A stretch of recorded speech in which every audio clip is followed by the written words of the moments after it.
TV 13 માં આપનું સ્વાગત છે। હું છું ભદ્રેશ, આપ જોઈ રહ્યા છો ચર્ચા છડે ચોક। દર્શક મિત્રો, દેશમાં એક એવો સમય હતો કે જ્યારે નાગરિકો ઈચ્છતા હોય કે દેશની અંદર એવી પદ્ધતિ, એવી સિસ્ટમ ઊભી કરવામાં આવી હતી કે જેમાં લોકો માટે, લોકો દ્વારા, લોકો વડે બનાવવામાં આવેલી સિસ્ટમ, જેને આપણે લોકશાહી કહીએ છીએ। આ લોકશાહીમાં લોકોમાંથી ચૂંટાયેલા લોકો આ સિસ્ટમ ચલાવતા હોય ત્યારે સિસ્ટમમાં બેઠનાર લોકો જે છે તે લોકો નાગરિકોને કેટલો સહયોગ કરી રહ્યા છે, નાગરિકોને કેટલી માહિતી આપી રહ્યા છે, તેનો અધિકાર નાગરિકો પાસે હોવો જોઈએ। અને એટલા માટે જ એ સમયે દેશની લાગણી અને માંગણી હતી ત્યારે 2005નો અધિનિયમ બનાવવામાં આવ્યો હતો। દેશમાં એક એવો ક્રાંતિકારી કાયદો બનાવવામાં આવ્યો જેને માહિતી અધિનિયમ 2005 કહેવામાં આવે છે, માહિતી અધિકારનો કાયદો। એટલે કે દેશનો કોઈ પણ ખૂણામાં બેઠેલો નાગરિક છે તે સિસ્ટમને સવાલ પૂછી શકે છે, સિસ્ટમ પાસેથી માહિતી મેળવી શકે છે। એક નાનકડું કામ પણ પોતાના વિસ્તારમાં થયું હોય, એક નાનકડો રોડ રસ્તો બનાવવામાં આવ્યો હોય તો એ નાગરિક આરટીઆઈની અરજી કરીને સિસ્ટમ પાસે, એટલે કે તંત્ર પાસેથી માહિતી મેળવી શકો છે કે આ રોડ કોણે બનાવ્યો છે, કેટલા સમયમાં બનાવ્યો છે, કેટલા રૂપિયા તેની પાછળ ખર્ચો કરવામાં આવ્યો છે, વગેરે વગેરે માહિતી મેળવી શકે છે। પણ એ અરજી કરવાની પ્રક્રિયા હાથ ધરવા માટે એક માળખું બનાવવામાં આવ્યું, એક કાયદો બનાવવામાં આવ્યો જેને ક્રાંતિકારી કાયદો કહેવામાં આવ્યો છે, રાઇટ ટુ ઇન્ફોર્મેશન, એટલે કે આરટીઆઈ, માહિતી મેળવવાનો અધિકાર। પરંતુ તેને લઈને સમયાંતરે ઘણા બધા સવાલો દેશભરમાં ઉઠ્યા છે અને ગુજરાતમાં પણ આપણને એ સવાલો ઊભા થતા જોવા મળ્યા છે। આજે વાત કરી રહ્યા છે રાજ્યના પરિપ્રેક્ષમાં કે જ્યાં આરટીઆઈના કાયદાને આજે 20 વર્ષ જેટલો સમય પૂર્ણ થયો છે, ત્યારે 20 વર્ષનું પરિણામ શું મળ્યું છે આપણને, આ કાયદો નાગરિકો માટે કેટલો અસરકારક સાબિત થયો છે અને નાગરિકો આ કાયદાનો કેટલો ઉપયોગ કરી રહ્યા છે, નાગરિકો પાસે આ કાયદાના અંતર્ગત કેટલી સત્તા છે નાગરિકો પાસે, શું તેમની સમજ પણ નાગરિકોને છે કે કેમ, તે પણ સવાલ થઈ રહ્યો છે। એટલા માટે કે અહીંયા આપણે ચર્ચા કરી રહ્યા છીએ કે જ્યારે માહિતી અધિકારનો કાયદો 2005માં લાગુ કરવામાં આવ્યો હતો ત્યારબાદ સમયાંતરે તેમાં પણ સુધારાની માંગ કરવામાં આવી હતી। એટલા માટે આપણે જોયું કે 2019માં આ કાયદામાં સુધારા કરવામાં આવ્યા, ફેરફાર કરવામાં આવ્યા, જેમાં CIC અને માહિતી કમિશનર હોય તેની સત્તાને લઈને ઘણા ફેરફાર જોવા મળી રહ્યા છે। તેને લઈને દેશભરમાં આ કાયદાની ટીકા પણ કરવામાં આવી હતી કે આ દેશને જાણે કે નબળો બનાવવામાં આવતો હોય તેવા પ્રયત્નો કરવામાં આવ્યા છે, તેવી ટીકા પણ કરવામાં આવી હતી। ચર્ચા એટલા માટે કરી રહ્યા છે કે આરટીઆઈની જે વાત કરીએ ત્યારે ગુજરાતમાં 20 વર્ષમાં લાખોની સંખ્યામાં આરટીઆઈ થઈ છે, એટલે કે અરજીઓ કરવામાં આવી છે। પણ એમાં એક રિપોર્ટ એવો સામે આવ્યો છે કે માહિતી અધિકારનો જે કાયદો છે તે અંતર્ગત અરજી કરવામાં આવે તો ત્યાં જે બેઠેલા અધિકારીઓ છે તેમણે માહિતી આપવી પડે અથવા આપવી જોઈએ, આ પ્રકારનું એક સૂચન સાથે, આ પ્રકારની ભાવના સાથે નાગરિકો અરજી કરતા હોય છે। એવામાં નાગરિકોની અરજી જ્યારે સાંભળવામાં આવે ત્યારે એવી માહિતી સામે આવે છે કે અધિકારીઓ જાણે કે પોતાની મનમાની કરતા હોય, એ લોકો જાણે કે મૂળમાં ના હોય તે પ્રમાણે આરટીઆઈની અરજીની સામે કોઈ માહિતી આપવા માટે તૈયાર થતા નથી અને એવા અધિકારીઓ સામે કરોડો રૂપિયાનો દંડ પણ ફટકારવામાં આવ્યો છે।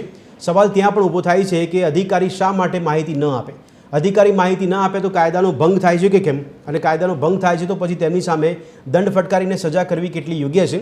શું આ કાયદાને ખરેખર આપણે નબળો બનાવતા જઈ રહ્યા છે તો નબળો માનતા જઈ રહ્યા છે કે કેમ? આવા બધા અનેક સવાલો અને દૃષ્ટિકોણ સાથે ચર્ચાનું શરૂઆત કરીશું। આજે ખાસ દર્શક મિત્રો વાત કરવા જઈ રહ્યા છે કારણ કે આરટીઆઈનો ઘણા લોકો દુરુપયોગ પણ કરતા જોવા મળે છે। એવા આરટીઆઈ એક્ટિવિસ્ટ પણ જોવા મળ્યા હોય છે કે જે લોકો માહિતી મેળવવા માટે અરજી કરે અને માહિતીના આધાર પર નાગરિકોને જ લૂંટતા હોય એ પ્રકારની પરિસ્થિતિ સામે આવતી હોય છે। તો જાણે કે ઘણા લોકો આરટીઆઈના કાયદાને હથિયાર તરીકે પણ ઉપયોગ કરતા હોય છે, પણ માહિતી મેળવવાનો અધિકાર છે તો અધિકાર તરીકે આ કાયદાનો ઉપયોગ થવો જોઈએ તેવું સર્વસામાન્ય આપણે માનતા હોય છે। તો આજે ખાસ ચર્ચા કરીશું કે આરટીઆઈનો આ કાયદો એટલે કે એક્ટ અધિકાર કે હથિયાર?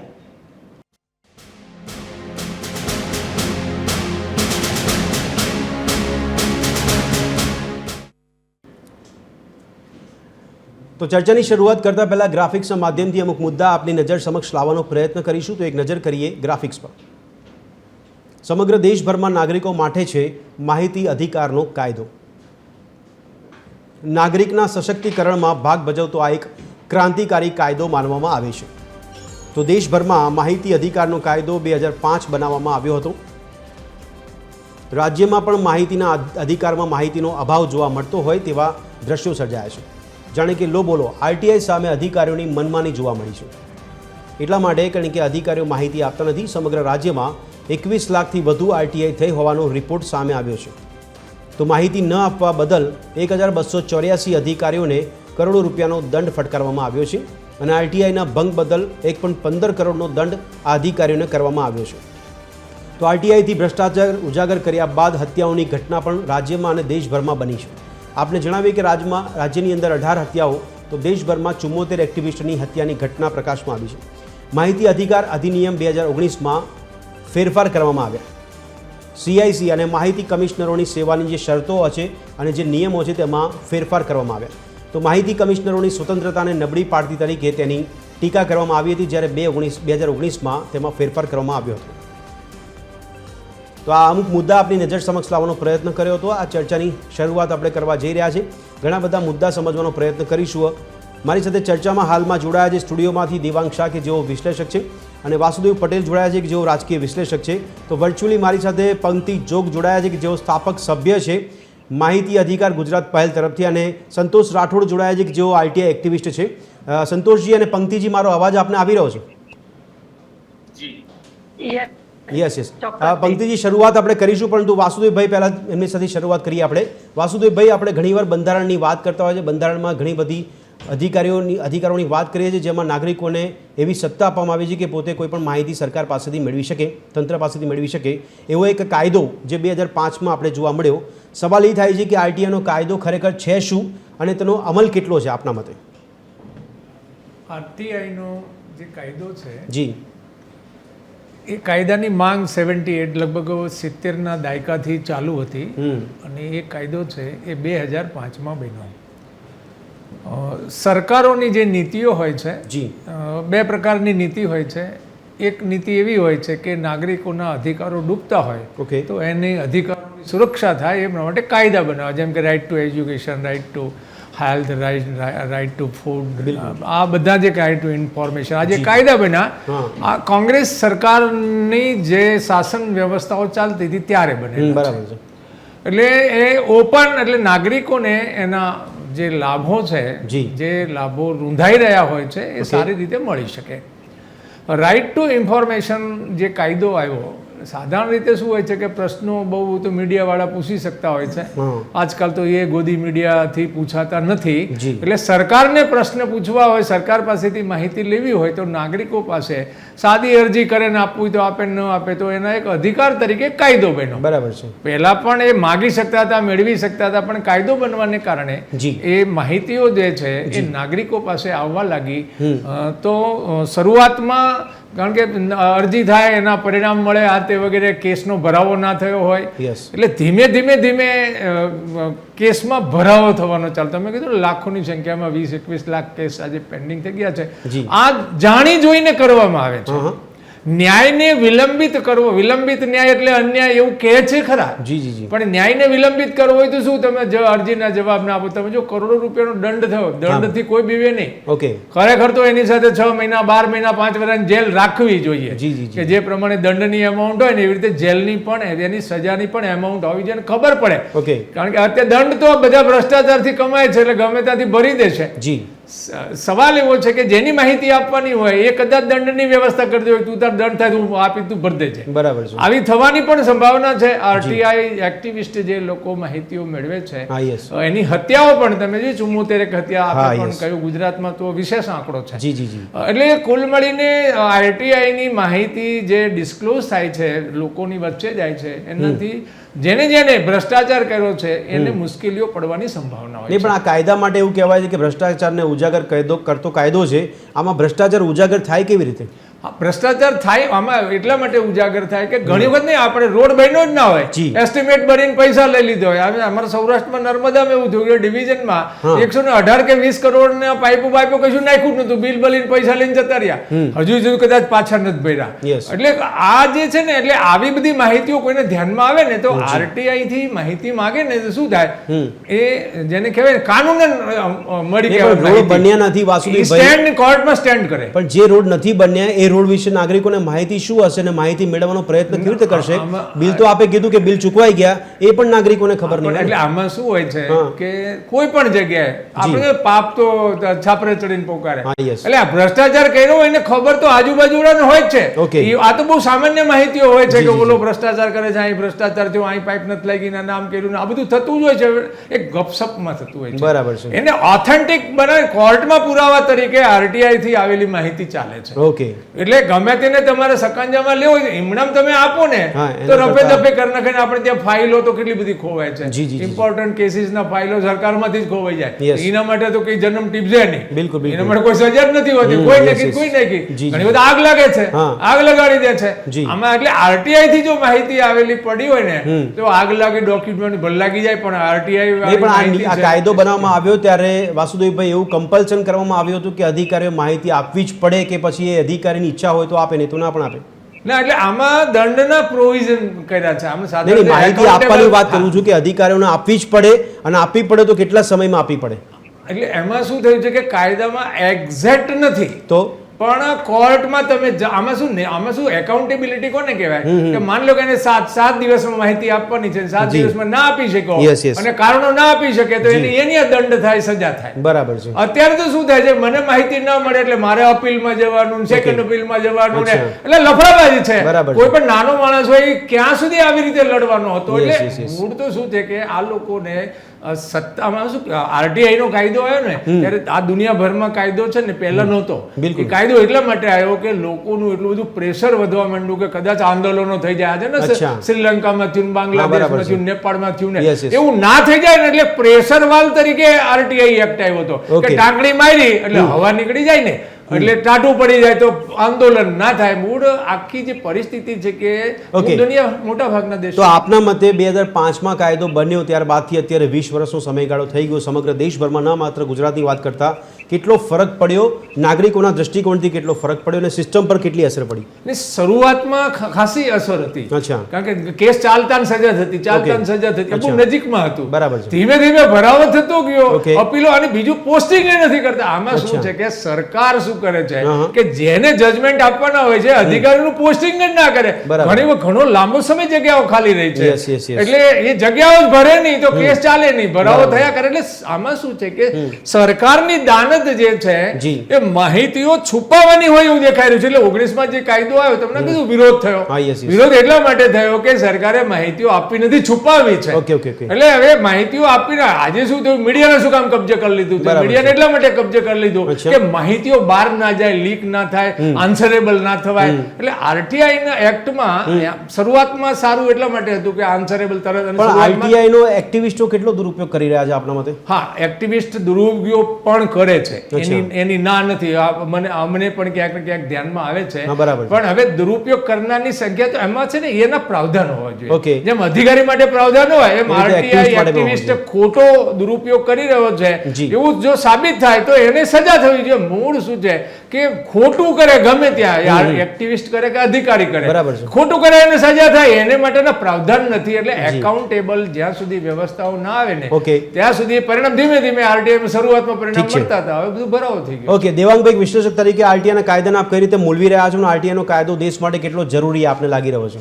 આરટીઆઈનો કાયદો તો ખૂબ જ જરૂરી છે કેમ કેમ કે એ બ્રેક વાગે છે જે આડેધડ સરકારી કામો હોય છે જી અથવા તો જે ઉઘાડે છોક ભ્રષ્ટાચાર કહો અથવા તો જે લાલિયાવાડી જે છે એને બ્રેક મારવા માટે આરટીઆઈનો કાયદો ખૂબ જરૂરી છે ઓકે એને એ કેમ આવ્યો ને એની પાછળના કારણો અલગ હોઈ શકે જી જી જી જી પણ એ જરૂરી તો છે જ હા યસ અને આરટીઆઈની અંદર આપણે બે પ્રમુખ એક્ટિવિસ્ટ કહીએ હા તો એક તો ડોડિયા છે અને મને એમનું નામ અમિત યાદ નથી જેઠવા, આવતું અને અમિતભાઈ જેઠવા યસ આ બંને સક્રિય આરટીઆઈ કાર્યકર્તા હતા હા, અને yes. એ લોકોએ એ હદે કામ કર્યું હતું કે એમની નિર્મમ હત્યા કરવામાં જી, જી, જી. આવી પોઈન્ટ બ્લેન્ક રેન્જથી બંદૂકની હા. ગોળી મારીને 2010ની સાલમાં બિલકુલ. એક જ વર્ષની અંદર 2 આરટીઆઈની અમદાવાદ શહેરની અંદર હત્યા કરવામાં આવી હોય ને જી. એવો આ બનાવ બન્યો હતો યસ યસ યસ અને એનું મોટું કારણ હતું સરકારી તંત્રને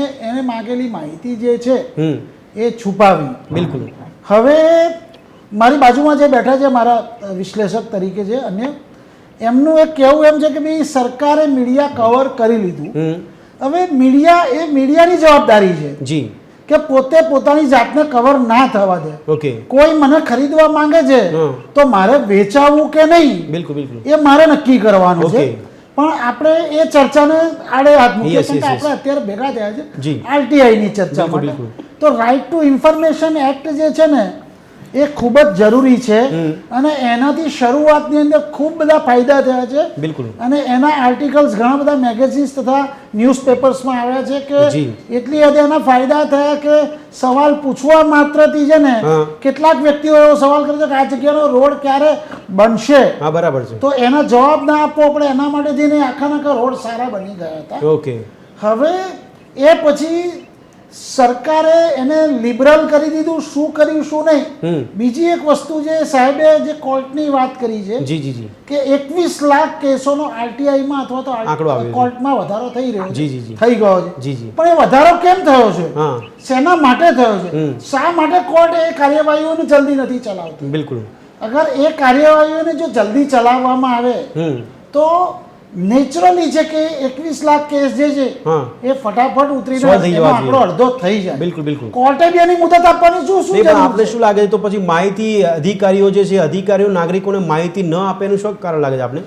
આરટીઆઈ ના કાયદામાં જ્યાં સુધી મને જ્ઞાન છે ત્યાં સુધી હું જ્યારે આરટીઆઈ નો કાયદો આવ્યો ત્યારથી એનો અભ્યાસ સતત કરતો રહ્યો છું, એના લેખો પણ વાંચી રહ્યો છું. એટલે એ પ્રમાણે જ્યાં સુધી મને જ્ઞાન છે ને ત્યાં સુધી આરટીઆઈ ની ઇન્ફોર્મેશન 7 દિવસ તો 15 દિવસમાં આપવી પડે છે.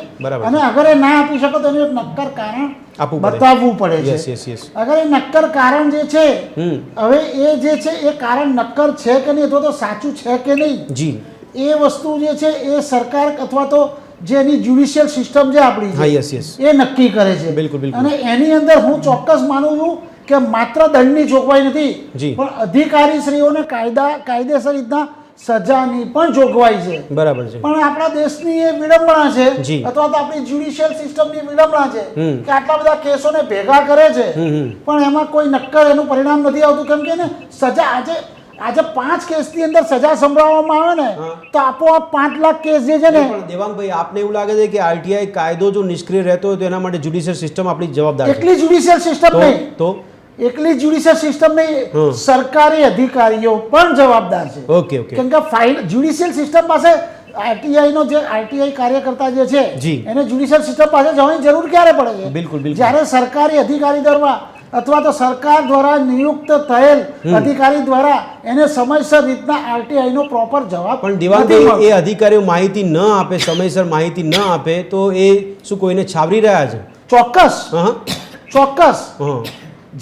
જો અગર જે ધારો કે તમે એક આરટીઆઈ કરી છે કોઈક એક વિગત માટે અને એ વિગત અધિકારીને અગર એ વિગત માંગવામાં અથવા તો એમાં કોઈ ખોટું નથી અથવા તો કોઈ ભ્રષ્ટાચાર નથી થયો તો અધિકારીને આપવામાં પ્રોબ્લેમ શું છે? Okay, yes. હું કહું છું કે માન લો કે ચલો એની ઉપરી અધિકારી પાસે અડધી માહિતી એની પાસે છે અને અડધી માહિતી એના ઉપરી અધિકારી પાસે. નહીં, પણ એ પણ બને ખરી દિવાંગભાઈ, ખોટી માહિતી આપી એના કરતા માહિતી ન આપી યોગ્ય ના બની શકે. ખોટી અરે હું શું કહું છું, અડધી માન લો કે આપ મારા ઉપરી અધિકારી છો, મારી પાસે અડધી માહિતી જ છે, અડધી માહિતી આપની પાસે છે, તો હું એવું લખીને તો આપી શકું ને કે મારી પાસે આટલી માહિતી છે, બાકીની માહિતી મારા ઉપરી અધિકારી પાસેથી છે જેની પાસેથી લાવી અને અઠવાડિયા 10 દિવસની અંદર હું તમને આપી શકીશ. પણ એની અંદર 100% કંઈક ને કંઈક ખોટું થાય, અન્યથા 21 લાખ કેસોનો ભરાવો. સાચી વાત છે. પંક્તિજી, મારો અવાજ આપને આવે છે? હેલો. ઓકે, સંતોષભાઈ, મારો અવાજ આપણા સુધી પહોંચે છે? બિલકુલ બિલકુલ. સંતોષભાઈ, આપ આરટીઆઈ એક્ટિવિસ્ટ છો. મારો સવાલ એ છે કે 2005 માં બનેલો આરટીઆઈ નો કાયદો, આપ સક્રિય છો તો આપને કેવા અનુભવ થયા છે જ્યારે આરટીઆઈમાં આપ કોઈ અરજી કરતા હશો તો એ અરજીમાં આપને રિસ્પોન્સ કેવો મળે છે અને સમયાંતરે તેમાં બદલાવ થયા છે તો આ ફેરફાર પછી આપને શું અનુભવ થઈ રહ્યો છે? હું છેલ્લા 2010 થી આ આરટીઆઈ એક્ટ નો ઉપયોગ કરી રહ્યો છું. સરસ. અને આરટીઆઈ એક્ટ નો જ્યારે ઉપયોગ કરીએ છીએ, કોઈ પણ કાયદાનો જ્યારે તમે ઉપયોગ કરો છો તો એ કાયદાની બાબતમાં જે કંઈ પણ કાયદાની જોગવાઈઓ છે તમામને તમામનો યોગ્ય જો તમે અભ્યાસ કરો છો. અને બીજું આરટીઆઈ એક્ટની એક બીજી પણ જોગવાઈ છે જેને કહેવાય છે પ્રોએક્ટિવ ડિસ્ક્લોઝર. ઓકે. કોઈ પણ વિભાગમાં જ્યારે આરટીઆઈ કરો છો તો સૌથી પહેલા તો એ વિભાગનું જો તમે પ્રોએક્ટિવ ડિસ્ક્લોઝર એની માહિતી તમે ઓનલાઈન એ મૂકવીની જોગવાઈ છે. દર વર્ષે એને અપડેટ કરીને મૂકવાની હોય છે, જેમાં 17 જેટલી માહિતીઓ હોય છે. જો તમે પ્રોએક્ટિવ ડિસ્ક્લોઝરનો વ્યવસ્થિત રીતે અભ્યાસ કરી અને કાયદેસરના જે કંઈ બી બીજા છે અભ્યાસો, આ તમે જ્યારે અભ્યાસ કરીને જ્યારે કોઈ પણ આરટીઆઈ કરો છો તો તમને જવાબ મેળવવામાં કોઈ જ તકલીફ નથી આવતી. ગમે તેવો અધિકારી હોય એને જવાબ આપવો પડે છે. બિલકુલ. બીજું થોડીક જે અગાઉના જે વક્તાશ્રીઓએ જે જણાવ્યું છે એમાં થોડોક સુધારો કરવા માંગુ છું, કારણ કે માહિતી આપના માધ્યમથી પણ સ્પષ્ટ અને ચોક્કસ જવી જોઈએ. જે આરટીઆઈ એક્ટ જે છે એમાં જે માહિતી આપવાના જે દિવસોની સમય મર્યાદા છે એ 30 દિવસ છે, અને જો જીવન મરણનો પ્રશ્ન હોય તો તમે એ 48 કલાકમાં પણ એ કલમને ટાંકીને તમે 48 કલાકમાં પણ તમને માહિતી મળી શકે છે. પણ સંતોષભાઈ 30 દિવસમાં માહિતી આપવામાં ન આવે તો શું કરી શકાય? અધિકારી 30 દિવસમાં માહિતી ન આપે એ જ વાતને આગળ લઈ જઈ રહ્યો છું. જ્યારે તમને માહિતી નથી મળતી તો એ જ વિભાગના ક્લાસ 1 લેવલના ઓફિસરોને અપીલ અધિકારી તરીકે બેસાડવામાં આવતા હોય છે, જેઓ અપીલ અધિકારી છે, અને એ અપીલ અધિકારીને તમે 30 દિવસ બાદ જ્યારે માહિતી તમને નથી મળતી તો તમે તેમને અપીલ કરી શકો છો, જેને પ્રથમ અપીલ કહેવાય છે. પ્રથમ અપીલની સુનાવણીમાં પણ જો તમને તમારી અરજીનો સંતોષકારક જવાબ જો નથી મળતો તો પ્રથમ અપીલની સુનાવણીના ઓર્ડર મળ્યા બાદ તમે 90 દિવસની સમય મર્યાદામાં બીજી અપીલ એ રાજ્ય માહિતી આયોગ ગાંધીનગર ખાતે કરી શકો છો. સંતોષભાઈ, તો આ જે લડત છે, આ જે લડત છે 30 દિવસ 90 દિવસની આપ વાત કરી રહ્યા છો, તો આપના જેવા એક્ટિવિસ્ટ જ કરી શકે કે કોઈ પણ નાગરિક કરી શકે છે? કારણ કે નાગરિક આટલી બધી લડત આપવા માટે માનસિક રીતે તૈયાર થશે ખરી? જો જેણે પણ લડવું હશે તો એ ચોક્કસ પોતે એક ઈચ્છા શક્તિ સાથે જો જોડાશે તો જ લડત લડી શકશે. સૌ પ્રથમ વાત તો એ રહી. એટલે જ્યારે મેં જેમ આપને જણાવ્યું કે જો કાયદાનો અભ્યાસ કરીને જ્યારે આપ કોઈ પણ આરટીઆઈ કરો છો તો એ સેકન્ડ અપીલ સુધી જવાનો તમારે રહેતું નથી. લગભગ તો તમને માહિતી અધિકારી અથવા તો પ્રથમ અપીલ અધિકારીના જ તમને પ્રથમ અપીલની અંદર જ તમને માહિતી મળી જતી હોય છે. બીજું એ પણ જણાવી દઉં કે એવું નથી કે આરટીઆઈ એક્ટિવિસ્ટો કે કોઈ પણ જાતના કોઈ પણ વ્યક્તિને આરટીઆઈ કરી શકે છે. નાનામાં નાની ઉંમરનો વ્યક્તિ પણ, એટલે કે આમાં એવું સમયની પણ કોઈ વય મર્યાદા નથી કે કોઈ 18 વર્ષ થવા જોઈએ, પૂર્ણ થવા જોઈએ. સ્કૂલમાં ભણતો જે વિદ્યાર્થી છે જો એને પણ પોતાની પરીક્ષામાં ચોક્કસ યોગ્ય માર્ગ નથી મળ્યા તો એ પણ પોતાના એસએસસી બોર્ડની અંદર કે 12માના બોર્ડની અંદર પોતે પણ આરટીઆઈ કરીને પોતાનું જે ગુણાંકપત્ર છે મેળવી શકે છે અને એ જોઈ શકે છે. સંતોષભાઈ, આપના મતે, આપ આરટીઆઈ એક્ટિવિસ્ટ છો, તો આપના મતે સામાન્ય નાગરિકોમાંથી કેટલી અરજીઓ કેટલા પ્રમાણમાં થતી હશે, અથવા એમનો ઉત્સાહ કેટલો હોય છે કે પછી એ લોકો આશા રાખે છે કે માત્ર એક્ટિવિસ્ટ કરે તો સારું? હા, એટલે લાંબા ગાળાના અનુભવે એ તો અનુભવાયું છે કે ભાઈ જે સામાન્ય નાગરિકો હોય છે, આપણે તમામ લેવલો ઉપર જોઈએ છે કે સામાન્ય માણસ છે એ પોતપોતાના કામોની જ અંદર વ્યસ્ત રહેવા માંગે છે. એટલે એ જ્યારે પણ કોઈ આવા વિશેષ જે હોય છે, એ કોર્ટ કચેરીના ધક્કા હોય કે નાનું મોટું પોતાનું રાશન કાર્ડનું પણ કામકાજ હોય કે પોતાનું આધાર કાર્ડનું કામ હોય તો પણ, કાં તો પછી આરટીઓ નું કામકાજ હોય, તો એક પ્રથા એવી બની ગઈ છે કે એ પોતે કામ નહીં કરે, બીજા કોઈને કહેશે કાં તો બીજા કોઈની પાસેથી કરાવડાવશે. Yes yes. અચ્છા, એટલા માટે આરટીઆઈ એક્ટિવિસ્ટ છે આ પરિસ્થિતિનો ફાયદો ઉઠાવતા હોય છે. જો જે બંદૂક છે એ બંદૂક તો ત્રાસવાદીની પાસે બી છે ને પોલીસની પાસે બી છે. બિલકુલ. એટલે તમારે એ બંદૂક એવું ના કહી શકાય કે આ બંદૂકથી એ કોઈને મારશે કે શું કરશે. જી. એ જોવું જોઈએ કે આરટીઆઈ એક્ટિવિસ્ટના કારણે કે આરટીઆઈ એક્ટના કારણે કેટલા બધા જે ભ્રષ્ટાચારો છે એ ઉજાગર થયા છે. ધ્યાન દોરવા માંગુ છું કે હમણાં જ જે છેલ્લો જે સુપ્રીમ કોર્ટના દ્વારા જે ખૂબ જ મહત્વપૂર્ણ ઇલેક્ટોરલ બોન્ડનો જે ચુકાદો જે આપવામાં આવ્યો તેના મૂળ જે અપીલ હતી, જે અરજી હતી, એ અરજીની અંદર પણ આરટીઆઈ એક્ટ એનો હતો કે ભાઈ માહિતી એટલે શું કે જે માહિતી ડિપાર્ટમેન્ટોની અંદર કોઈ પણ સ્વરૂપે હોય, એ પછી સીડી સ્વરૂપે હોઈ શકે, ઈમેલ સ્વરૂપે હોઈ શકે, કાં તો દસ્તાવેજ સ્વરૂપે હોઈ શકે. પણ આપના મતે આરટીઆઈ એક્ટિવિસ્ટો કેટલા પ્રમાણમાં આને અધિકાર માને છે અને કેટલા પ્રમાણમાં હથિયાર માની રહ્યા છે? હું બંને માનું છું. અચ્છા.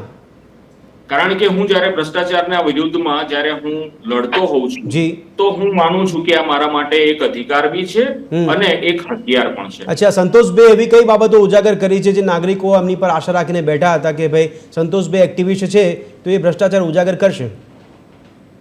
જી સૌથી પહેલી તો જે આખા સમગ્ર રાજ્યની અંદર જે આપણી લોકલ બોડીના જે ઇલેક્શનો થઈ રહ્યા છે જેનું સંચાલન રાજ્ય ચૂંટણી આયોગ કરે છે. આ રાજ્ય ચૂંટણી આયોગમાં ઘણા બધા જે પારદર્શિતાને લઈને જે સુધારા વધારા હતા તે આરટીઆઈ એક્ટના માધ્યમથી આ તમામ માહિતીઓ ભેગી કરી અને પછી કમિશનરની સમક્ષ રજૂઆતો કરી, વારંવાર રજૂઆતો કરી, સાથે સાથે એક પિટિશન ફાઇલ કરી જે ગુજરાત હાઈકોર્ટમાં અત્યારે પેન્ડિંગ છે. પરંતુ આ સમગ્ર વસ્તુઓના કારણે ઘણા બધા સુધારા એ આપણા લોકલ બોડી ના જે ઇલેક્શનો જે રાજ્ય ચૂંટણી આયોગ કરે છે તેમાં કરવામાં સફળતા મળી. એના ઉપરથી જ ગાંધીનગરના તમામ ઉમેદવારોના ખર્ચના હિસાબો એક સમાન આ પણ આપણે એના પરથી ઓડિટ કરીને શોધ્યું હતું. હમણાં જયારે લોકડાઉનના અંદર મધ્યાહન ભોજન જેમાં 52 લાખ જેટલા વિદ્યાર્થીઓને રાજ્ય સરકાર દ્વારા MDM એટલે કે મધ્યાહન ભોજનની યોજના દ્વારા એમને પોષણ પૂરું પાડવામાં આવતું હતું. એમાં પણ 52 લાખ વિદ્યાર્થીઓના જે 3 મહિનાના પૈસા હતા જે 250 કરોડ રૂપિયા જેટલા હતા એ પણ આપણે બાળકોને અપાવવામાં આરટીઆઈ ના કારણે સફળતા મળી. ઓકે, ઠીક છે. હજી અન્ય સવાલ આપને પૂછું છું. એક્ટિવિસ્ટ માટેના સવાલ ઘણા બધા થઈ રહ્યા છે. પંક્તિજી, મારો અવાજ આપને હવે આવતો હશે? જી આવે છે. અચ્છા પંક્તિજી, સૌથી પહેલા તો આપને પૂછવા માંગુ છું કે આપ માહિતી અધિકાર ગુજરાત પહેલના સ્થાપક સભ્ય છો. સવાલ એ થાય છે કે અહીંયા સ્થિતિ અત્યારે છે, કરંટ સ્થિતિની સવાલ પૂછું છું આપને કે અધિકારીઓ માહિતી આપતા ન હોય તો પછી આપ જે રિપોર્ટ્સ બનાવો છો એ રિપોર્ટ્સમાં આપણી પાસે માહિતી ક્યાંથી આવતી હશે? જી, હું અગાઉ જે વાત થઈ છે એના સાથે પણ થોડુંક કવર કરું છું. આપણે સમજવું જોઈએ બધા જે આંકડા છે, 21 લાખ અરજીઓ જે ગુજરાતમાં થઈ છે એ છેલ્લા 20 વર્ષની કુલ થયેલી અરજીઓનો આંકડો છે. બિલકુલ. અને એમાંથી કમિશનમાં કેટલા લોકોને જવું પડ્યું? 21 લાખ લોકોએ અરજી કરી હોય પણ કમિશનમાં અપીલ સુધી જવું પડ્યું એ 1,37,000 હતા. યસ. એટલે 20 માણસે અપીલ સુધી જવું પડે છે. બાકીનાને આંશિક કાં તો કોઈક રીતે જે માહિતી મળે કાં તો એમનું કોઈક નાનું મોટું કામ હોય તો એ થઈ જાય તો એ સેકન્ડ અપીલમાં નહીં જાય. એટલે એવું નથી કે કોઈ 20 લાખ અરજીઓ પેન્ડિંગ છે, પણ 1,37,000 કેસીસ કુલ માહિતી આયોગમાં આવ્યા અને એમાંથી આજની તારીખે માત્ર 1248 કેસીસ જ પેન્ડિંગ છે ગાંધીનગર લેવલે. એમાં 6 છે એટલે એ પણ પેન્ડિંગ 3 થી 4 મહિનામાં હવે પૂરી થઈ શકશે. એટલે એ આખા દેશની આપણે ચિત્ર જોઈએ કે જ્યાં મહારાષ્ટ્રમાં 25,000 કમિશન લેવલે કેસીસ પેન્ડિંગ છે, કે કેન્દ્રમાં 24,000 કેસીસ પેન્ડિંગ છે, કે કમિશનર 2 છે, પણ આપણી ત્યાં 6 કમિશનર છે એટલે પેન્ડન્સી ઓછી છે. પણ હું તમને કહું, જે અમે આ રિપોર્ટ બનાવ્યો છે એનો આંકડા જે છે એ સામાન્ય વહીવટ વિભાગમાંથી અને અલગ અલગ વિભાગમાંથી આરટીઆઈ કરીને જ મેળવ્યા છે.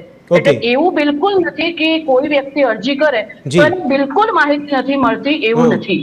પણ એવું પણ નથી કે તમામને બધી જ માહિતી મળી જાય છે. માહિતી શું માંગી છે, તે કયા મુદ્દાની છે અને એ કેટલી છે એના ઉપર ડિપેન્ડ કરે કે ઘણીવાર આંશિક માહિતી મળે અને ઘણીવાર બિલકુલ પણ ન મળે. કેટલાક સંવેદનશીલ મુદ્દાઓ હોય પણ ન પણ મળે. પણ ચિત્ર બિલકુલ બ્લેક છે એવું પણ નથી. આપણે બંને બાજુ ચર્ચા કરીએ, માત્ર બ્લેક સાઈડ કે વ્હાઇટ સાઈડની ચર્ચા નથી કરવી. આપણે ન્યુટ્રલ ચર્ચા કરી એટલે બંને બાજુ જોવી પડે. પંક્તિજી, આ આરટીઆઈ કાયદાથી નાગરિકોને શું સત્તા મળે છે? એક સવાલ. બીજો સવાલ કે નાગરિકો જો અરજી કરે તો એનાથી ભય કે તકલીફ કોને પડે? બિલકુલ, નાગરિકોને સત્તા શું મળે છે? તો સૌથી પહેલા તો નાગરિક એ દેશના સર્વોપરી છે. લોકશાહીમાં પહેલી વાર આરટીઆઈ આવ્યા પછી એ સર્વોપરિતા એ અનુભવી શકે છે. ઉદાહરણ આપું, ભરૂચ તાલુકાનું એક ગામ છે પુનગામ કરીને, એમાં એક ખેડૂત છે. એ ખેડૂતે જયારે વીજળી કનેક્શન માટે અરજી કરી અને એને એવું કહેવામાં આવ્યું કે પેન્ડન્સી છે, વેઇટિંગ લિસ્ટમાં 2 વર્ષ સુધી રાહ જોવી પડશે, બીજાનો નંબર આવશે એમ તમારો નંબર આવશે. પણ એમને ડાઉટ આવ્યો કે મારા પછી અરજી કરેલાને તો કનેક્શન મળી જાય છે તો મારું કેમ રોકાઈ જાય છે? અને પછી એમને ખબર પડી કે આમાં કદાચ પૈસા આપીને જલ્દી કરવા વાળા પણ લોકો હશે. તો એમને જયારે આરટીઆઈ કરી અને એમના ગામના અને બીજા ગામના ઘણા ખેડૂતોએ વીજળી, પાણી, આ બધા મુદ્દાઓ માટે આરટીઆઈ કરી અને પૈસા આપ્યા વગર એમના કામો જે દરેક કામો જે રેગ્યુલર થવા જોઈએ એ થયા. અને આવા હું તમને ગામે ગામથી ઉદાહરણો આપી શકું જેમાં સામાન્ય લોકોએ રાશન, પેન્શન, નરેગા, નાના નાના કામો માટે આ કાયદામાં પૂછ્યું છે. તો આ સત્તા મળી છે, પૂછવાની સત્તા મળી છે. માહિતી મળી કે ન મળી એ પછીની વાત છે. બરાબર, સત્તા મળી, પૂછવાની સત્તા અનુભવવી એ પણ બહુ જરૂરી છે નાગરિક માટે. જી જી, બીજો સવાલ. અને બીજું જે તમે સવાલ કર્યો કે જે ખતરો છે બિલકુલ કે 2013માં એક કાયદો આવ્યો વિસલ બ્લેઅર પ્રોટેક્શન એક્ટ, એટલે કે કોઈ માણસ આવી રીતનો ભ્રષ્ટાચાર ઉજાગર કરે તેને રક્ષણ આપવાની જવાબદારી. એ કાયદાને 10 વર્ષ થયા આજ દિન સુધી, 10 ઉપર વર્ષ થયા આજ દિન સુધી એના નિયમો નથી બન્યા અને એ કાયદો સરકાર અમલમાં લાવતી નથી. અને આપણી ત્યાં જે 18 લોકોના મૃત્યુ થયો એ લોકોએ પણ ક્યાંક ને ક્યાંક એમને ધમકી મળી હતી. ત્યારે અગાઉ પોલીસને કહ્યું હતું કે મને ધમકી મળી છે, મારે જાનને ખતરો છે, પણ એને એ પૂરતું રક્ષણ ન આપી શક્યા. અને સામે જે બળવાન લોકો હતા જેમની બાજુ જેમના વિશેની માહિતી માંગી હતી એ આમનું નામ પણ લીક થયું કે તમારી માહિતી માંગી છે, એ પણ ખોટું છે. એટલે અરજી કરનારનું નામ પણ લીક થયું અને એના ઉપર હુમલો થયો અને એમને જાન ગુમાવવી પડી. તો સુરક્ષા નહીં આપવાની કોઈ જોગવાઈ છે કાયદામાં? સુરક્ષા નહીં આપવાની કોઈ જોગવાઈ છે કાયદામાં? આરટીઆઈ કાયદામાં સુરક્ષા આપવાની કે ન આપવાની કોઈ જોગવાઈ નથી. રેગ્યુલર આપણે જે ભારતીય ન્યાય સંહિતા, દંડ સંહિતા અને જે અન્ય આપણે રક્ષણ માટે પોલીસ પાસે જઈએ છે એમાં જવું પડે. પણ વિસલ બ્લોઅર પ્રોટેક્શન એક્ટ જો આવે તો વિશેષ જે સુરક્ષા છે એ આરટીઆઈ અને ભ્રષ્ટાચાર ઉજાગર કરનારા કાર્યકર્તાઓને મળે, એટલે નાગરિકોને મળે. ઓકે. અને પંક્તિજી, હવે સવાલ એ થઈ રહ્યો છે કે ચલો આપણે સવાલ પૂછતા પહેલા દેવાંગભાઈ કઈ કહી રહ્યા. દેવાંગભાઈ, આપ આપનું જણાવી શકો છો.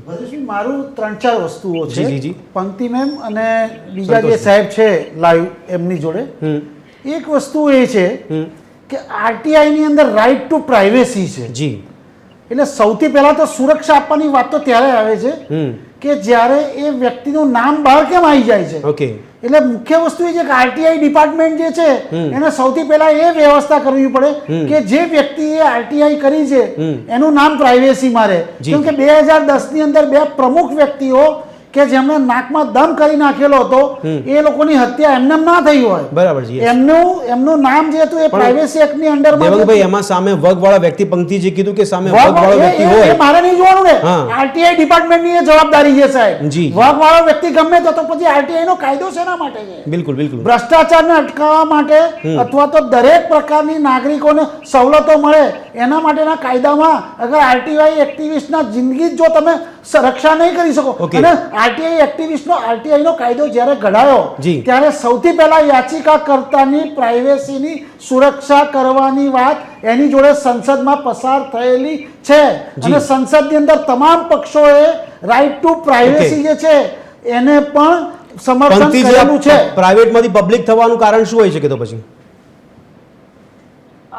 જી, આરટીઆઈ કાયદાની અંદર ડાયરેક્ટલી નામ પ્રોટેક્ટ કરવાની વાત નથી, પણ ત્યાર પછી કેન્દ્ર સરકારે પરિપત્ર કર્યો છે. સંસદમાં કાયદો પસાર થયો ત્યારે ઓલરેડી દરેક પક્ષોને ટેકો આપ્યો છે.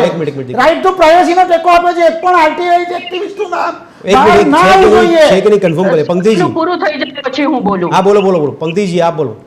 હા, એટલે આ ડેટા પ્રોટેક્શન એક્ટ સાથે મિક્સ નહીં કરીએ. ગયા વર્ષે 2023માં ડેટા પ્રોટેક્શન એક્ટ આવ્યો છે જે પ્રાઇવસીની પૂરેપૂરી વાત કરે છે, પણ એના પહેલા તો નાગરિકનું નામ જાહેર ન થવું જોઈએ એ કેન્દ્ર સરકારનો સ્પેશિયલ પરિપત્ર છે.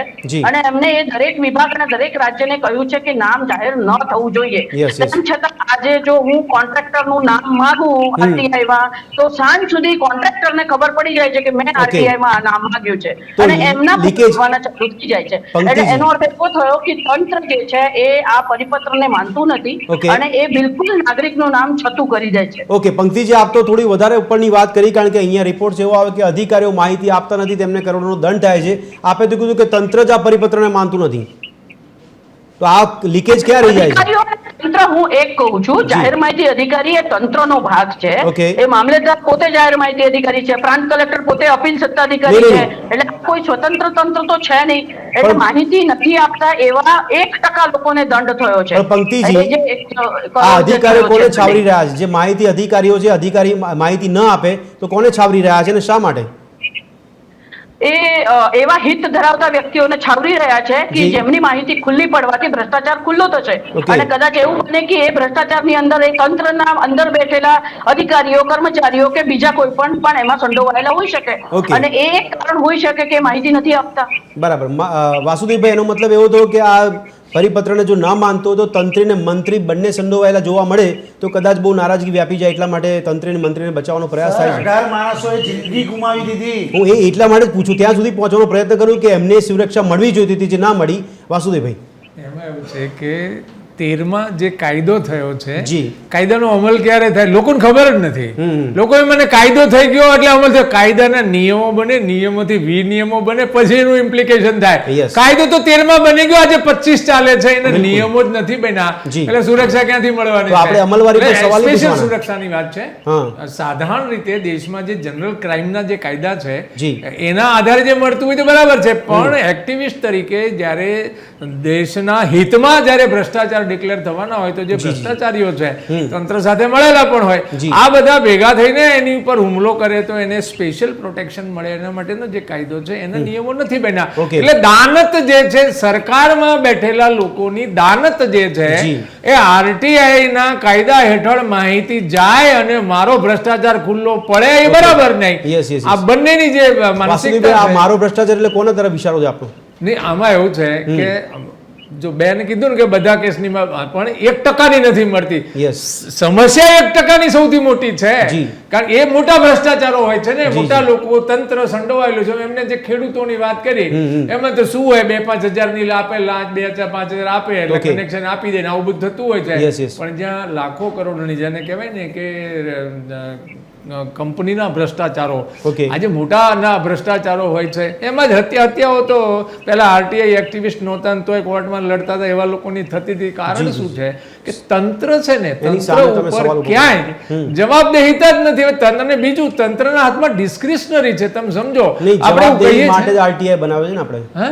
જવાબદેહી માટે તો આરટીઆઈ બનાવ્યું છે. હા, આમાં એવું છે, મેં તમને પહેલા કહ્યું હતું કે જ્યારે નેપાળ જેવો ભડાકો થવાનો હોય ને હા. ત્યારે આરટીઆઈ એક્ટ એ દુનિયાભરમાં એવી રીતે જ આવ્યો છે Okay. કે લોકોમાં ધીરજ ખૂટી રહી, હવે ફરી એને ધીરજ બંધાવી હોય 10, 15, 25 વર્ષ બીજા કાઢી નાખવા હોય, Okay. એટલે આવો કાયદો આવે એટલે લોકોને થાય વાહ વાહ માહિતીઓ મળે છે ને કામ થાય છે. હા, એ ખરું, એની ના નથી, નાના મોટા કામો બધા થઈ જાય, પણ મૂળભૂત રીતે જેને કરી જ નાખવું છે મોટા પાયે, Okay. એવા લોકોને કોઈ કાયદો નથી નડતો. એનું કારણ વ્યવસ્થાઓ છે, જી. એ વ્યવસ્થામાં જે બધા પ્રાવધાન છે. Okay. આપણે લોકો માટે, લોકો વડે લોકોનું જે કહીએ છીએ ને, હા, એ આવું માત્ર કશું છે જ વાત નહીં. Okay. સરકારી અધિકારીઓનું, કર્મચારીઓનું માટે બધું એનું ચાલે છે. જી. એને જે ભ્રષ્ટાચાર કરવો એ કરે છે, કોઈ રોકી શકે એવી કોઈ સ્થિતિ જ નથી. આ Okay. વાહ, ન્યાય વિલંબિત થાય, 7 કરોડ કેસ પેન્ડિંગ છે. એટલે મૂળભૂત રીતે તમારે કોઈ આ દેશમાં કાયદાની જરૂર નથી. તમે જે ન્યાય આપવાની જે થાય છે ને, એ તમે ન્યાય આજ ગુનો ને કાલ સજા, પરમ દિવસે પૂરું, તો તમારે આ બધા ગુના છે ને મળતા બંધ થઈ જાય. જી. પણ સાહેબ 25 એક ભાઈને કંઈક 100 રૂપિયાનો દંડ ને એવું કંઈ આમાં આવ્યું હતું. 36 વર્ષે કે 39 વર્ષે બહાર આવ્યો માણસ. તમે કલ્પના તો કરો, આ તો દેશનું ન્યાય તંત્ર છે. Okay. એટલે એના લીધે આ બધી સમસ્યા છે. તમે જુઓ ને, તરત જ ભરાવા થવા માંડે, બરાબર છે. જવાબો ના મળે. એનો ન્યાય જ્યાં સુધી ન્યાય ન મળે ને ત્યાં સુધી કોઈ તો આવી વ્યવસ્થા ન સ્થિતિમાં આરટીઆઈ કરવાથી ફાયદો શું નાગરિકોને? આરટીઆઈ કરવાથી ફાયદો જ ફાયદો છે, એની ના નથી, અચ્છા. ચોક્કસ ફાયદો છે. હા. પણ શું થાય છે એનાથી કે નાની મોટી મુશ્કેલીઓ હમ. નો નિકાલ જલ્દી આવે છે. બરાબર છે.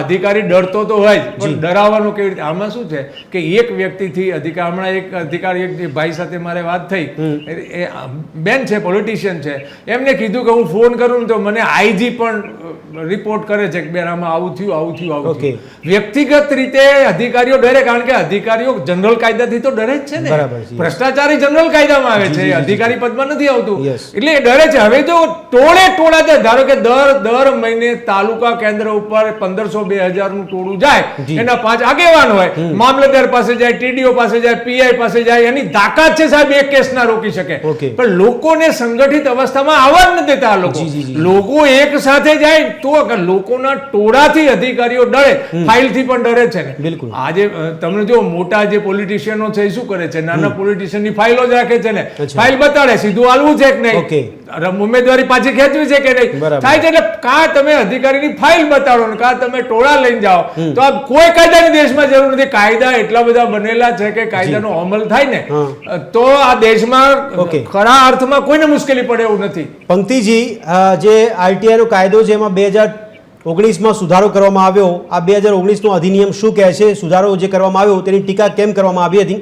સરકાર તો એ જ ઈચ્છે ને કે પરિસ્થિતિ સારી રહે અને સમયસૂત્રી પરિસ્થિતિ રહે, તો પછી આ ફેરફાર શું કરવામાં આવ્યો હતો તેનો વિરોધ કે ટીકા કેમ? હા, આરટીઆઈ કાયદો 2 વખત બદલાયો. આપે કીધું એમ એક 2019 અને એક 2023.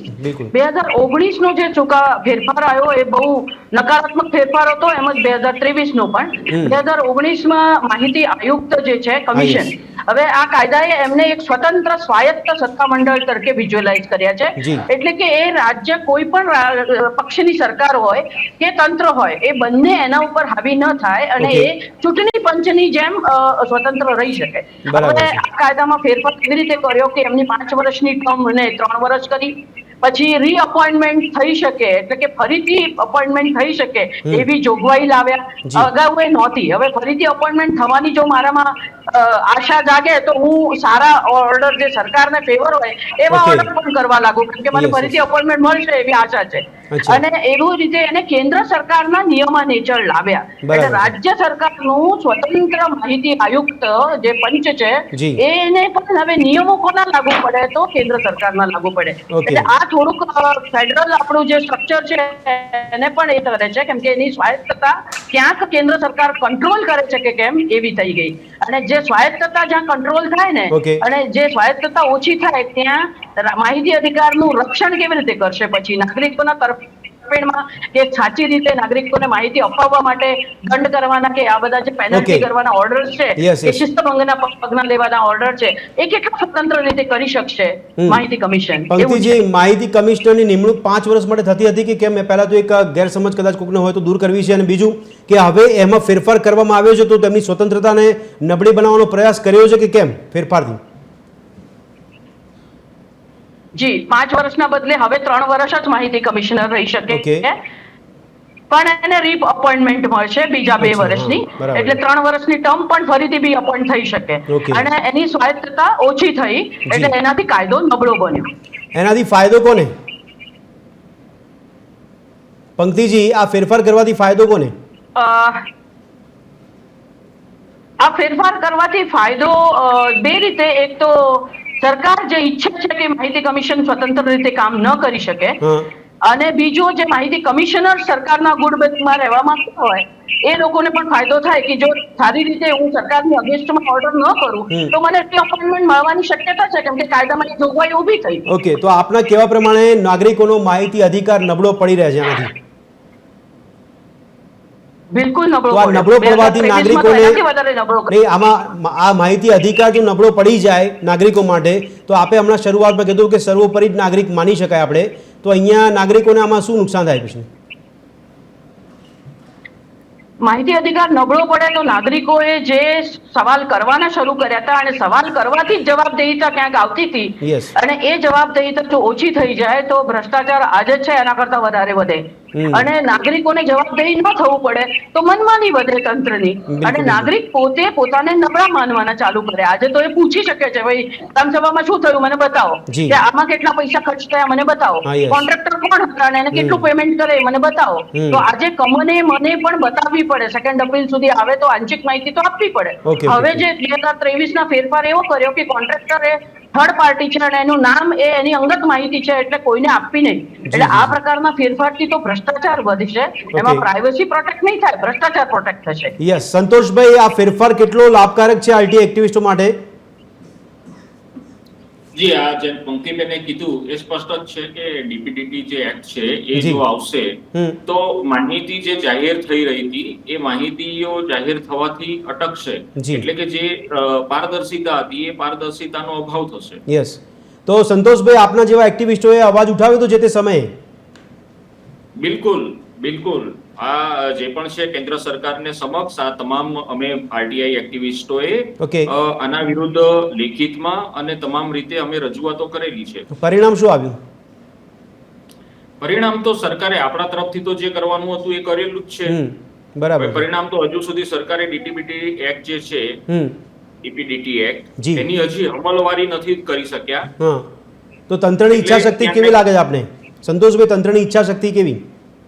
તંત્રની ઈચ્છા શક્તિ તો સ્પષ્ટ જ છે કે તંત્ર તો જેટલા પણ જે તંત્રએ અત્યાર સુધી જે કાયદાઓ બનાવ્યા છે 2014 બાદના, જી, એમાં તમામ કાયદાઓમાં તેમણે શક્તિઓને પોતાની કેન્દ્રિત કરવા માટેના પ્રયત્નો કર્યા છે. ઓકે. આ અગાઉના જે સરકારોએ જે કઈ ભાઈ પોતે કાયદાઓ ઘડ્યા હતા એ શક્તિઓને વિકેન્દ્રિત કરવા માટેના કાયદાઓ ઘડ્યા હતા. અચ્છા.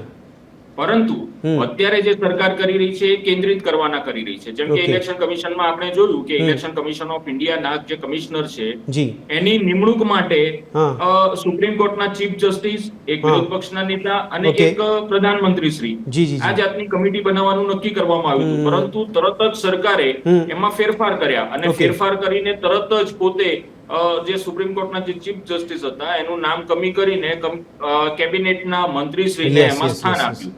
એટલે સરકાર જે કઈ બી જેમ કે પહેલા જે કાયદાઓ બન્યા હતા તેમાં વિકેન્દ્રિતતા હતી કે સૌથી વધુ જે તાકાત છે એ નાગરિકોને મળે.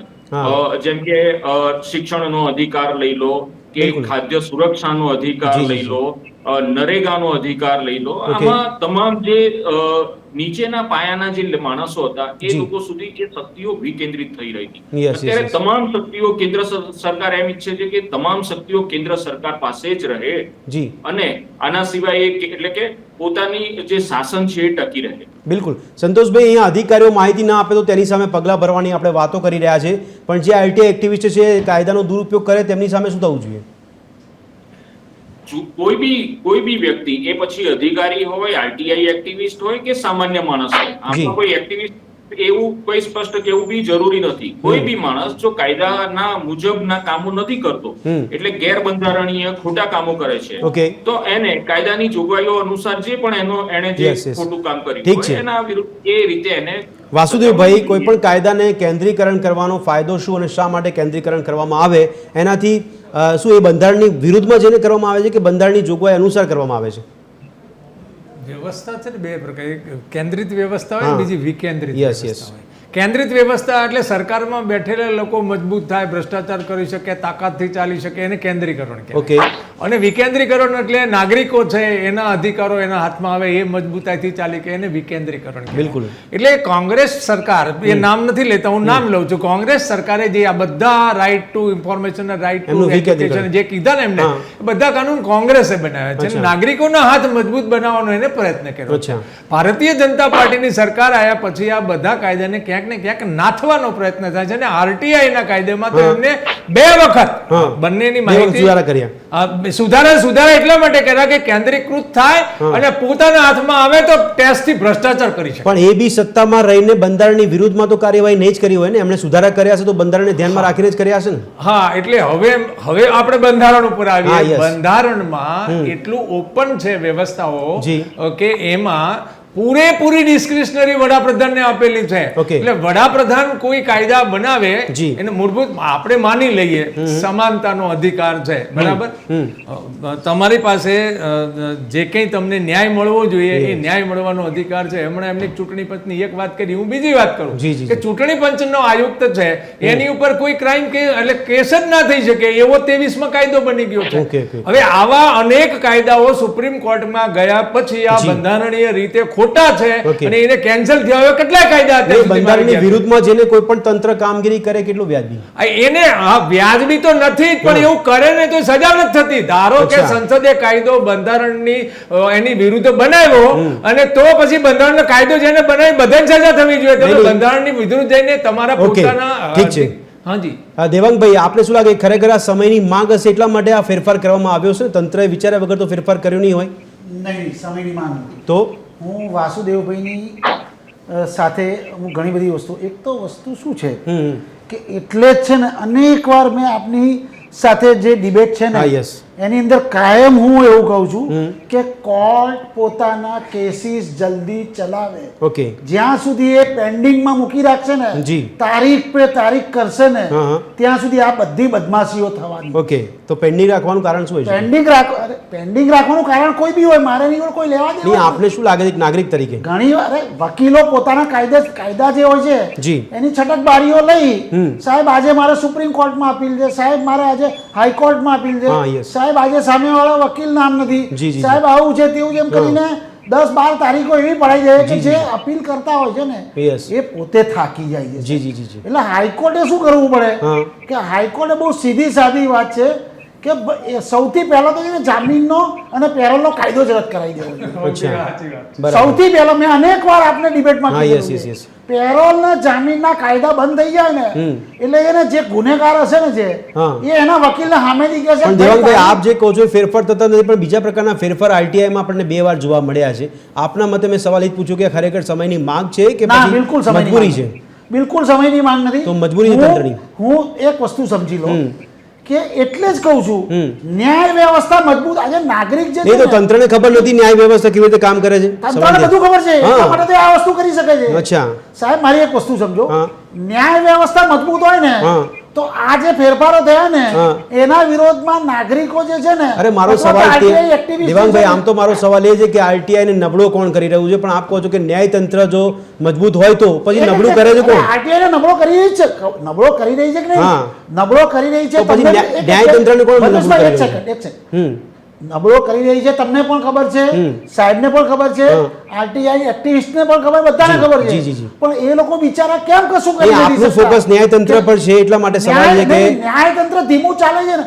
આ આરટીઆઈ એક્ટિવિસ્ટ ન્યાયતંત્રની અંદર અગર પબ્લિક ઇન્ટરેસ્ટ લિટિગેશન નાખશે ને તો 6-12 તો મહિને ન્યાયતંત્ર આટલું અશક્ત કેમ થઈ નહીં રહ્યું? થાય. નહીં, ન્યાયતંત્ર અશક્ત કેમ થઈ રહ્યું? તો પછી એ અશક્ત તંત્રને ખબર થવાનું નથી? કારણ- એ અશક્ત થવાનું નહીં, કારણ તંત્રની નજર સામે અશક્ત થઈ રહ્યું છે, માનું સાહેબ, છું. હું તમારી ચેનલ પર ખુલ્લે આમ જ કહું છું હા, હા. કે ન્યાયતંત્ર અશક્ત થવાનું કારણ જે છે ને એ જજ સાહેબો જે છે ને જી. એ અનેક પ્રકારની લિબરાલિટી જે રાખે છે ને હા, હા. એ જ છે. એ લોકોએ પોતે જ સક્ષમ થવું પડશે, વાસુદેવભાઈ, આ કેવું કડક થવું શક્ય લાગે પડશે. છે કે ન્યાયાધીશ હોય આ પ્રકારની કાર્યવાહીમાં લિપ્ત થઈ જાય કે ન્યાયતંત્ર ધીમું પડી જાય? આમાં એવું છે કે આપણી ન્યાય વ્યવસ્થા અને વહીવટી વ્યવસ્થા છે ને એ વાદી પ્રતિવાદી સિસ્ટમ છે. જી જી જી. એટલે એમાં વાદ ને પ્રતિવાદ હોય, વાદ ને પ્રતિવાદ હોય એટલે તમે નીચલી કોર્ટમાં જાઓ ને પછી જિલ્લા કોર્ટમાં જાઓ ને પછી હાઈકોર્ટમાં ને પછી સુપ્રીમ કોર્ટમાં બેન્ચ ને આ ને તે ને, એટલે વાદ પ્રતિવાદ ન્યાયની સિસ્ટમ. આપણે ન્યાય નથી આપણે ત્યાં, આપણે ત્યાં જો ચુકાદા અપાય છે Yes, yes, એને yes. વર્ડિક કહેવાય. Okay. ન્યાય તોડાતો, ન્યાય તોડવાની આ દેશમાં વ્યવસ્થા જ નથી. જી. અને આપણે બધા એવું માનીએ છીએ કે ન્યાય થાય છે, ન્યાય થાય છે, ન્યાય નથી નહીં, થતો. અરે. અન્યાયની વ્યવસ્થા છે આ. જી, અને જી. આમાં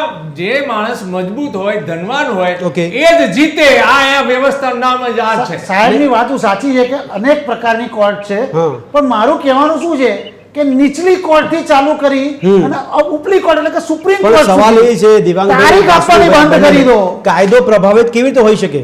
કાયદો પ્રભાવિત થાય છે ને સાહેબ. કેવી રીતે થઈ શકે? નાગરિકો આટલા બધા કેસો પેન્ડિંગ કોણ છે? હમણાં તો અચ્છા. સાહેબે કીધું 3-3.5 કરોડ કેસ આપ માનો પેન્ડિંગ છો કે છે. કાયદો પ્રભાવિત છે એટલા માટે પેન્ડિંગ છે? હા છે જ ને, એના માટે જ છે ને.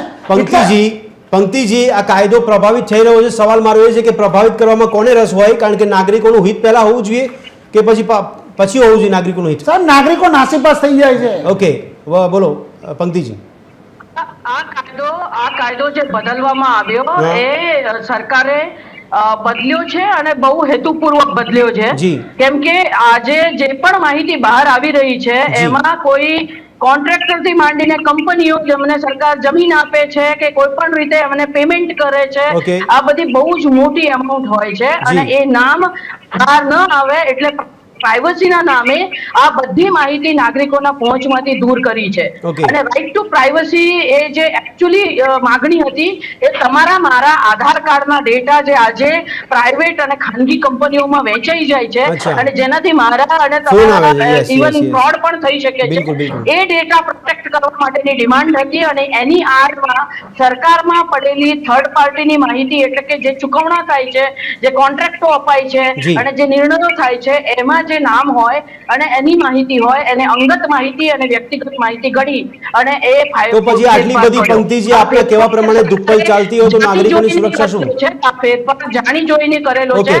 કે પંક્તિજી. પછી માહિતી કઈ માગી શકશે? માત્ર મારા લગતી હું ઠીક છે. માહિતી માગી શકીશ. હું એમ ના માગી શકું કે Okay. પેલો પુલ પડી ગયો હતો એ કોન્ટ્રાક્ટર કોણ હતો જી. અને એની ક્વોલિટી શું હતી અને કોણે નહીં તપાસી મળે. હતી અને એન્જિનિયર કોણ હતો, તો મને એન્જિનિયરનું નામ પણ ના ખબર પડે અને એજન્સીનું નામ પણ ના ખબર પડે. બિલકુલ પંક્તિજી, આપના કેવા પ્રમાણે જો આટલી દુપ્પલ ચાલતી તો પછી નાગરિકોની સુરક્ષાનું શું આપણે વિચારવાનું? એટલે નાગરિકોએ જોરશોરથી માગણી કરવી પડશે વિસલ બ્લોઅર પ્રોટેક્શન માટે પણ અને આરટીઆઈ કાયદાના રક્ષણ માટે પણ નાગરિકોએ સંતોષભાઈ એક એક્ટિવિસ્ટ તરીકે એવી લાગણી છે. સંતોષભાઈ એક એક્ટિવિસ્ટ તરીકે અમારા માધ્યમ થકી પ્રજાને આપના તરફથી અધિકાર તરીકે શું મેસેજ? આરટીઆઈ આપણો અધિકાર. મારા તરફથી તો એ જ મેસેજ છે કે જેટલા પણ બને એટલા નાગરિકોએ વધુ ને વધુ જાગૃત થવું જોઈએ. અત્યારે આપણે જોઈએ છીએ કે ક્રિકેટ મેચ જોતા હોય કાં તો ફિલ્મો જોતા હોય તો આપણે એના જગ્યાએ એવા પણ કાર્યક્રમો જોઈએ જેમ કે લોકસભાનું સંચાલન કઈ રીતે થઈ રહ્યું છે, હાઈકોર્ટમાં પણ લાઈવ ચાલે છે, લોકસભાનું પણ લાઈવ ચાલે છે. એટલે તમારા અધિકારો વિશે જ્યાં વાતચીત થઈ રહી છે એ તમે નથી જોતા. ઠીક છે સંતોષભાઈ, સમયની થોડી અવધિ લીધી છે. વાસુદેવભાઈ એક લાઈનમાં આપના તરફથી અમારા માધ્યમ થકી મેસેજ અધિકાર તરીકે. ને એટલે આમાં લોકો જે છે એની પાસે એક જ છે સત્તા અને એ મત આપવાની સત્તા છે. એ મતનો જે ઉપયોગ છે શસ્ત્ર તરીકે જે દિવસે કરશે એ દિવસે, કારણ કે મત જેને મળે છે એવડો જ કાયદો બનાવે છે, એવડો જ નબળો કરે છે. એટલે અહીંયા યોગ્ય માણસને જે દિવસે શસ્ત્ર તરીકે ઉપયોગ કરીને મોકલશે એ દિવસે આનું સમાધાન છે. દેવાંગભાઈ એક વાક્યમાં અમારા માધ્યમ થકી મેસેજ. સાહેબ શું કહું, જે દેશની અંદર નાગરિકો એક રિક્ષામાં 20 જણા બેસીને જતા હોય, ઉઘાડે ચોક ટ્રાફિકના નિયમો ભંગ કરતા હોય, રોંગ સાઈડમાં વગર લાયસન્સે વગર હેલ્મેટે જતા હોય, એ નાગરિકો પાસેથી હું શું આશા? સૌથી પહેલા તો એ નાગરિકોએ પોતાની મૂળભૂત ફરજો અદા કરવી જરૂરી છે પોતાની જાન માટે. ચોક્કસ દર્શક મિત્રો આજે સમજવાનો પ્રયત્ન કરતા હતા કે આરટીઆઈનો જે કાયદો છે, અધિકાર છે કે હથિયાર છે, ઘણી બધી માહિતી સામે આવી છે. વિશ્લેષકો દ્વારા કહેવામાં આવ્યું છે કે ક્યાં ક્યાં લૂફોલ્સ રહી જાય છે, ક્યાં ક્યાં ફેરફાર કરવામાં આવે છે, શેના માટે કરવામાં આવે છે, આમાં નાગરિકો કેટલા વધારે મજબૂત બને છે કે કેટલા નબળા બની રહ્યા છે એ પણ અહીંયા સ્થિતિ ઉપસીને આવી રહ્યું છે. સવાલ મૂળભૂત એ પણ હતો કે આ કાયદો ખરેખર નબળો પડી રહ્યો હોય તો એના માટે નાગરિકો પોતે પણ કેટલા જવાબદાર છે. કારણ કે દેવાંગભાઈ કીધું પ્રમાણે એ રિક્ષાની વાત કરવામાં આવી હોય કે કાયદા ભંગની સ્થિતિ હોય, શું એ તંત્રની નજર સામે થઈ રહ્યું છે, નાગરિકોની નજર સામે થઈ રહ્યું છે, ન્યાય તંત્રની નજર સામે થઈ રહ્યું છે? જો થઈ રહ્યું હોય તો પછી એ લોકો પણ જાગૃત કેમ નથી બનતા? સવાલ ત્યાં પણ થાય છે. આ ચર્ચાને અહીંયા સમાપ્ત કરીશું. આ ચર્ચામાં દેવાંગભાઈ, વાસુદેવભાઈ, સંતોષભાઈ અને પંક્તિજી આપે ભાગ લીધો તે બદલ આપનો ખૂબ ખૂબ આભાર. ફરી મળીશું દર્શક મિત્રો ચર્ચા છડે ચોકમાં એક નવા વિષય સાથે. ત્યાં સુધી આપ જોતા રહો TV13 ગુજરાતી. નમસ્કાર.